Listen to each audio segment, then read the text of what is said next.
Hello दोस्तों, कैसे आप सब। आज हम लोग पढ़ेंगे कार्बन के अप्रूफ के बारे में और आपको अच्छे से सिखाएंगे भी कार्बन का कौन कौन सा अप्रूफ होता है और उसमें क्या क्या बात है सीखने के लिए, वो सब आपको हम आज बताएंगे। देखिए, कार्बन का 3 अप्रूफ होता है। कार्बन कितना अप्रूफ होता है? 3 अप्रूफ। इसको कार्बन अप्रूफ को इंग्लिश में हम लोग एलोट्रॉप्स भी कहते हैं। ठीक, एलोट्रॉप कहते हैं। कार्बन का 3 अप्रूफ होता है, हीरा, ग्रेफाइट और फुलेरिन। हीरा, ग्रेफाइट और फुलेरिन। हीरा के बारे में हम कुछ बात कर चुके थे, फिर भी थोड़ा सा आपको बता देते हैं। हीरा का जो संरचना होता है वो टेट्राहेड्रॉन होता है और इसी टेट्राहेड्रल व्यवस्था कारण इसमें 3 आयामी सुदृढ़ संरचना बनता है, जिसकी वजह से हीरा काफ़ी कठोर होता है। अगर बात करें संरचना का तो यहाँ पे ऐसे ये कार्बन रहा और हीरा में जो होता है कार्बन 4 से जुड़ा रहता है। चारों बंधन, चारों इलेक्ट्रॉन क्या होता है इसमें संतुष्ट रहता है। अगर बात करें कार्बन का तो कार्बन का इलेक्ट्रॉनिक विन्यास 2 और 4 होता है। इसके अंतिम कक्षा में 4 इलेक्ट्रॉन होता है और चारों इलेक्ट्रॉन क्या करता है, ये कार्बन से साझेदारी करके रहता है। मतलब क्या, इसका चारों संयोजकता इसमें संतुष्ट रहता है। इसमें एक भी इलेक्ट्रॉन घूमने के लिए स्वतंत्र नहीं रहता है, एक भी इलेक्ट्रॉन इसमें नहीं रहता है। अगर इलेक्ट्रॉन नहीं रहेगा, आवेश नहीं रहेगा तो वो बहेगा भी नहीं और आवेश बहेगा नहीं तो धारा भी उत्पन्न नहीं होगा। इसीलिए कहते हैं हम लोग ये हीरा जो है ये विद्युत का कुचालक होता है, क्योंकि इसमें घूमने के लिए एक भी इलेक्ट्रॉन होता है नहीं, क्योंकि इसका संरचना जो होता है इसमें चारों संयोजकता इसका संतुष्ट रहता है। ये 4 से जुड़ा हुआ है पहले से ही और अंतिम कक्षा में 4 इलेक्ट्रॉन होता भी है, तो चारों से जुड़ा हुआ है और अंतिम कक्षा में 4 इलेक्ट्रॉन होता भी है। इसमें इलेक्ट्रॉन बचा नहीं घूमने के लिए, इसीलिए घूमेगा नहीं इलेक्ट्रॉन तो धारा बनेगा नहीं, क्योंकि आवेश के प्रवाह के दर को कहते हैं हम लोग धारा। और इलेक्ट्रॉन मतलब क्या, आवेश। आवेश है ही नहीं तो बहेगा नहीं और आवेश बहेगा नहीं, प्रवाह नहीं होगा तो धारा भी उत्पन्न नहीं होगा। इसीलिए हम लोग बोलते हैं हीरा जो होता है वो विद्युत का कुचालक होता है। हीरा क्या होता है? विद्युत का कुचालक होता है। ठीक, आपसे पूछा बताओ हीरा विद्युत का कुचालक होता है क्यों? तो बोलेंगे क्योंकि हीरा में कार्बन की सभी संयोजकताएं संतुष्ट रहती है, अर्थात एक भी इलेक्ट्रॉन घूमने के लिए स्वतंत्र नहीं रहती है, इसीलिए हीरा विद्युत का कुचालक होता है। अच्छा, पूछा जाएगा बताओ हीरा कठोर होता है क्यों? तो बोलेंगे क्योंकि हीरा का संरचना टेट्राहेड्रल होता है और टेट्राहेड्रल व्यवस्था के कारण इसमें 3 आयामी सुदृढ़ संरचना बनता है, जिसके कारण हीरा काफ़ी कठोर होता है। ठीक, अब आते हैं ग्रेफाइट पे हम लोग। ग्रेफाइट का जो संरचना होता है वो होता है हेक्सागोनल। कैसा होता है? हेक्सागोनल होता है। अगर बात करें ऐसे हेक्सागोनल होता है इसका, और ये लेयर के रूप में रहता है। किस रूप में रहता है? ये लेयर के रूप में रहता है। आपको दिखाते हैं लेयर बना के हम। ठीक, अगर ये हेक्सागोनल हो गया, अरे यहाँ पे तो हो गया ये। ठीक, ये तो हेक्सागोनल हो गया और यही सेम टू सेम लेयर। ये अगर ऐसे है, मान के चलिए ये ऐसे सतह है तो ये ऐसे, अगर हेक्सागोनल ऐसे सतह है तो ये नीचे से नीचे भी यही चीज़ सेम चीज़ होगा। मतलब कुछ लेयर के पर ये कुछ थोड़ा दूर पे क्या होगा, यही सेम रहेगा इसी तरह। मतलब ये लेयर के रूप में रहता है ऐसे।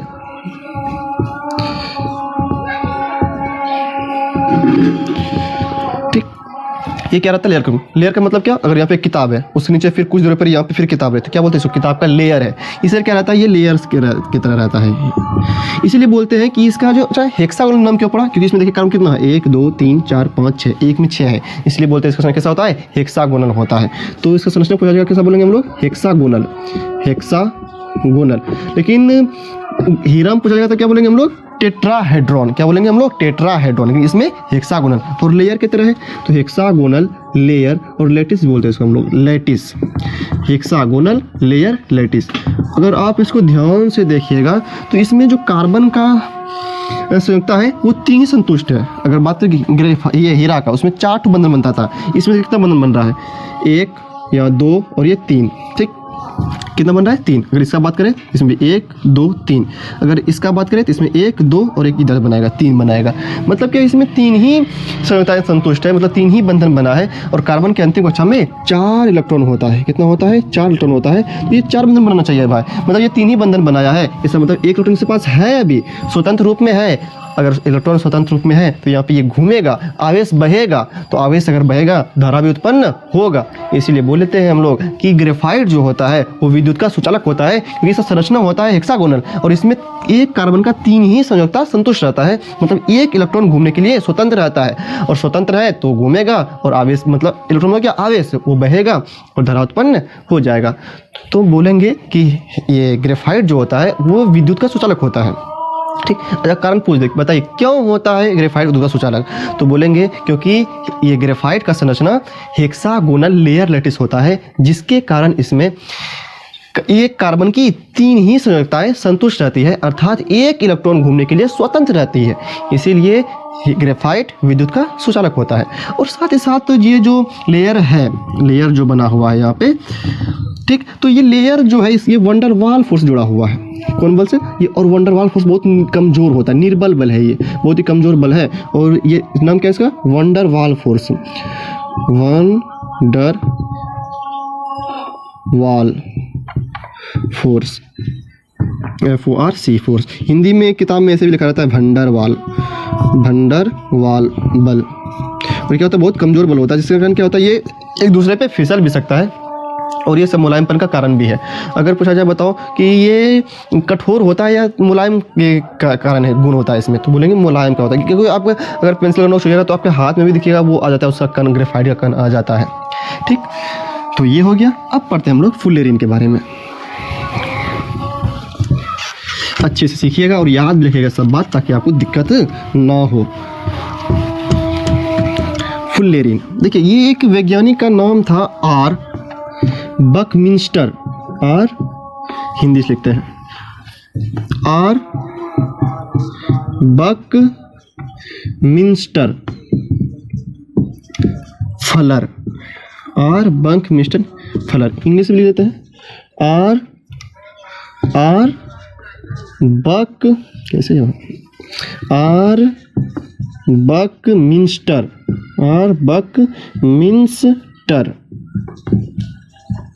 फलर। आर बकमिंस्टर फलर, इसी के नाम पे क्या आया है? फुल्लेरीन आया। फलर से क्या कहा गया? फुल्लेरीन। ये क्या है? ये भी कार्बन का एक अपरूप ही है। ये क्या है? कार्बन का एक अपरूप है। इसका सूत्र होता है C60। क्या होता है? C60 होता है। इसको हम लोग CN भी कहते हैं। क्या कहते हैं? CN भी कहते हैं। यही फुल्लेरीन है। और यहाँ पे N कितना है? 60 है। ठीक, तो C60 को क्या कहते हैं हम लोग? फुल्लेरीन कहते हैं। आप सबसे बताओ फुल्लेरीन किसको कहते हैं? ये C60 को ही फुल्लेरीन कहते हैं। जब फुल्लेरीन है क्या? कार्बन का क्या एक अपरूप है। ये किसके नाम पे पड़ा था? आर बकमिंस्टर फलर के नाम पे पड़ा था फुल्लेरीन। ठीक, अब देखिए और भी होता है, इससे कुछ ज़्यादा वाला भी होता है, C70 भी होता है। क्या होता है? C70 भी थोड़ा सा ज़्यादा है ये C70। अगर यहाँ पे N की जगह पे बहुत ज़्यादा आ जाए, जैसे कार्बन 240, कार्बन 540 या कार्बन 960, अगर ऐसा कुछ बहुत ज़्यादा कार्बन परमाणु वाला ये अणु आ जाए, तब इसको हम लोग जाइंट फुल्लेरीन कहते हैं। क्या कहते हैं इसको हम लोग? जाइंट फुल्लेरीन कहते हैं।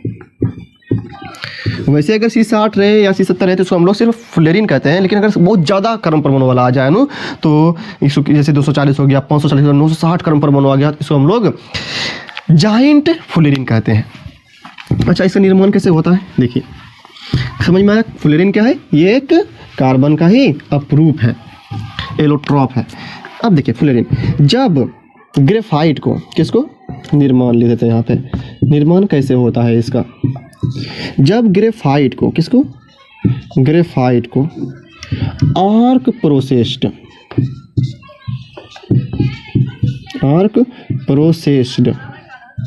की उपस्थिति में 300 से 400 डिग्री सेल्सियस तापमान पर अभिक्रिया कराया जाता है, तब एक ऊर्ध्वपातित ठोस पदार्थ का निर्माण होता है, जिसको हम लोग फुल्लेरीन या C60 बोलते हैं। ऊर्ध्वपातित ठोस का मतलब क्या है? ऊर्ध्वपातन किसको कहते हैं हम लोग? वैसा पदार्थ जो जिसको गर्म करने पर ठोस से सीधा गैस में और ठंडा करने पर गैस से सीधा ठोस में बदल जाता है, उसको कहते हैं ऊर्ध्वपातन। तो यहाँ पे क्या बोलेंगे? निर्माण कैसे होता है? जब ग्रेफाइट को आर्क की उपस्थिति में 300 से 400 डिग्री सेल्सियस ताप पर गर्म किया जाता है, अभिक्रिया कराया जाता है, तब क्या बोलेंगे? C60 का निर्माण होता है, मतलब फुल्लेरीन का निर्माण होता है। फुल्लेरीन का निर्माण होता है। फुल्लेरीन का निर्माण होता है। ठीक, अब देखिए इसका गुण क्या है? अच्छा, यहाँ पे 60 कार्बन परमाणु, अगर बात करें कि H2, इसमें कितना परमाणु हाइड्रोजन का? 2 परमाणु। ये तो छोटा अणु हो गया। लेकिन बात करें इसमें C60 का, इसमें 60 परमाणु होगा, तो ये क्या है? बहुत बड़ा अणु भी है। ये क्या है? ये बहुत बड़ा अणु होता है। ये क्या है? बहुत बड़ा अणु है। ये बहुत बड़ा अणु है। कार्बन का 60 परमाणु ही है, ये बहुत बड़ा अणु है। ये अस्थायी अणु भी है। ये कैसा अणु है? ये अस्थायी अणु है। अस्थायी अणु है। हर्षी का दे दीजिए। अस्थायी अणु है। और देखिए, अगर ये C60 मतलब क्या? फुल्लेरीन। अगर C60 पोटेशियम से अभिक्रिया करता है, किससे अभिक्रिया करता है? पोटेशियम से अभिक्रिया करता है, तब पोटेशियम बकाइड का निर्माण करता है। K3C60 का निर्माण करता है। तुम करते हैं यहाँ पे 3 लगा दिए, हो गया, ठीक।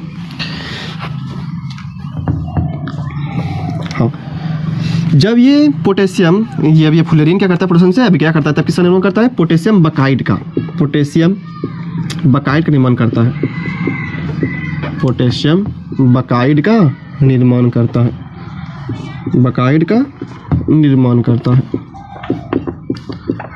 पोटेशियम बकाइड का निर्माण करता है। कब, जब फ्लोरीन किससे क्या करता है, पोटेशियम से क्या करता है, तब पोटेशियम बकाइड का निर्माण करता है। सूत्र क्या होता है, K3C60 होता है, ठीक।